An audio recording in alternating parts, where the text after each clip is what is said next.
السلام علیکم ورحمۃ اللہ وبرکاتہ۔ آپ کو تو معلوم ہے کہ آج میرا نکاح ہے، یعنی میری شادی ہے۔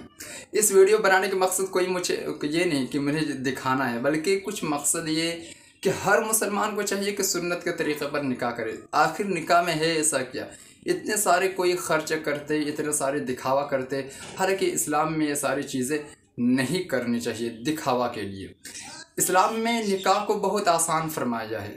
ایک چیز ذہن پر رکھیں، میرا نکاح ہے اس لیے میں آپ سے گزارش کرتا ہوں کہ نکاح میں دو فرض ہے، ایجاب و قبول، یعنی میاں بیوی سے رضامندی کا اظہار لے لیں، ایجاب و قبول ہو جائے اور اس کے سامنے دو گواہ موجود ہو۔ ایجاب و قبول اور دو گواہ، یہ دو ہی چیز فرض ہے۔ باقی نکاح میں صرف ایک واجب ہے، اور وہ کیا ہے؟ وہ دین مہر، جو ہم لوگ ادا ہی نہیں کرتے، مرتے وقت معاف کرواتے ہیں۔ بہرحال یہ دین مہر یہ واجب رہتا ہے نکاح میں۔ اور سنت کیا؟ سنت تین چیزیں، ایک تو خطبہ نکاح، اور دوسرا چھوہرائے تقسیم، یعنی چھوہرا تقسیم کر دے، جو بھی ہو تقسیم کر دے کچھ، اور استطاعت کے مطابق اپنا ولیمہ کر لے۔ ہمارے کے ادھر حالات اس طرح کی ولیمہ میں آپ تو بخوبی جانتے ہوں گے۔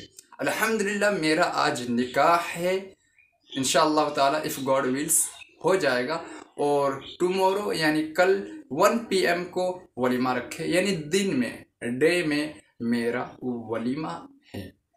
مقصد یہ ہے کہ اب تمام حضرات ضرور مجھ جیسے احقر کو دعاؤں سے نوازے کہ میرے اور ان کے درمیان یوں ہی زندگی تمام ہو کہ اگر مکے میں صبح ہو جائے تو مدینے میں شام ہو۔ ضرور کمنٹ باکس میں دعاؤں سے نوازے، اور تمام مسلمانوں کے لیے دعا کرے کہ سنت کے مطابق نکاح کرنے کی توفیق عطا فرمائے۔ السلام علیکم ورحمۃ اللہ وبرکاتہ۔